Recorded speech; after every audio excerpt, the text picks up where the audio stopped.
मुलांचे नातेवाईक होते, समाधान पाटील त्यांना म्हटलं सरांना भेटायचं, कुठेही विचार. सर म्हटले की मीच येतो. आमच्या ह्याच्यात 2-5 मिनिटं थोडीशी शाब्दिक संबंध नाही, मी येणार तुम्ही येणार, शेवटी सर आलेच. मग ते या दोन्ही भावनाचं सगळं दाखवलं. सर म्हणले त्याच्या घरी जायचं, उभारायला जागा नाही घरात. घर एवढं छोटं आहे, उभारायला जागा नाही. मी म्हणलं उभारायला जागा आहे का काय महत्वाचं नाही, इथं खऱ्या अर्थानं भगवंत अवतरलेला आहे आणि त्या ठिकाणी उभारायला बसायला जागा आहे का नाही. माझ्या दृष्टीनं भगवंताची खाली दर्शन घेतल्यासारखं होईल. आणि मी खरंच केलं. मला थोडंसं सरांचं असं वाटतंय की काहीतरी सांगतात उभारायला जागा नसते असं असतं, पण बरोबर वस्तुस्थिती आहे. आईवडील प्रचंड सामान्य आहे.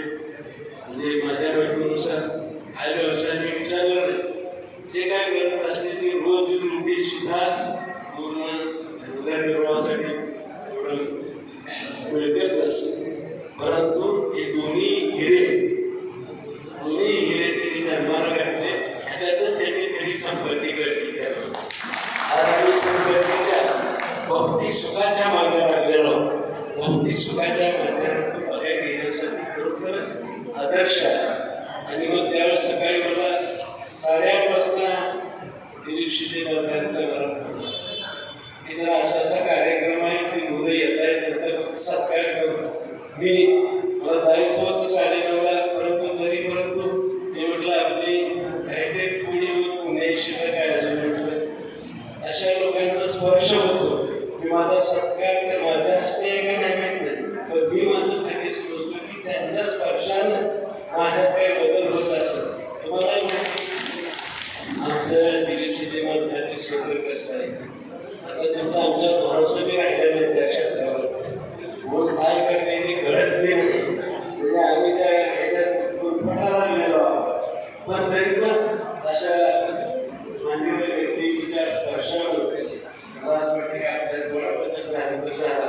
आणि मग मी लोकांना म्हटलं की 5 मिनिटं मी जाता येतो म्हटलं, कारण मला राहत नाही म्हणून मी इथं आलो. आता सरांनी मला सांगितलं की कुठला तरी अध्याय तुम्ही विचारा. मी ह्यांची परीक्षा घ्यायच्या लायकीचं नाही, मला कळतंय. म्हणून ती भगवद्गीता परत दिलेली आहे. मला असं वाटतंय की आपल्या योग्यतेप्रमाणे आपण काम करावं असं वाटतं. तो अधिकार यांना प्रश्न विचारण्याचा किंवा हे एक अध्याय काय आहे मला आता विचारायचं येतात. अध्याय क्रमांक 8 त्यातली ओवी कुठली, म्हणजे मला एक अध्याय नीट म्हणता येत नाही. मी ह्यांची परीक्षा घ्यायचा योग्यतेचा नाही. मी काही त्यांना विचारणार नाही. आपल्या सर्वांची दिलगिरी व्यक्त करतो.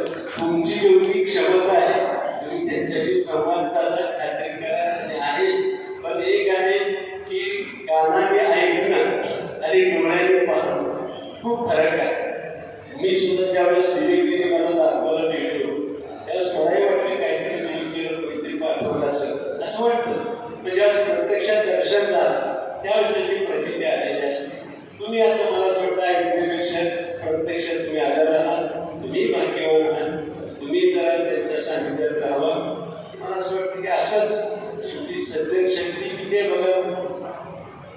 हे ऐकण्यासाठी किती जण आपण आलो. हे जर दुसरा कुठला कार्यक्रम असतात असतंय ते असं वाटते. असंच परिवर्तन हे छोट्या लोकांत बनत असतं, कमी लोकांत बनत असतं.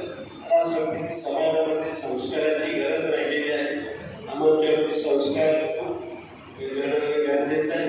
पुढची पिढी जर आम्हाला घडवायची असेल तर आपल्याला ज्येष्ठांनी सुद्धा आपल्या मुलांच्या संस्कार घडवण्यासाठी असे आदर्श आपल्या मुलांपुढे ठेवले पाहिजे.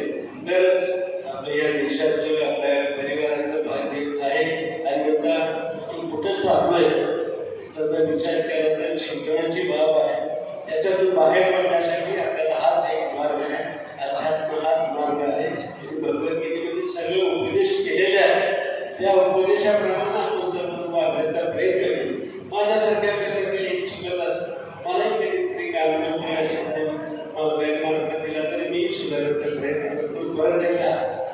मी यांची परीक्षा न घेण्याबद्दल दिलगिरी व्यक्त करतो आणि मी सांगतो नाही.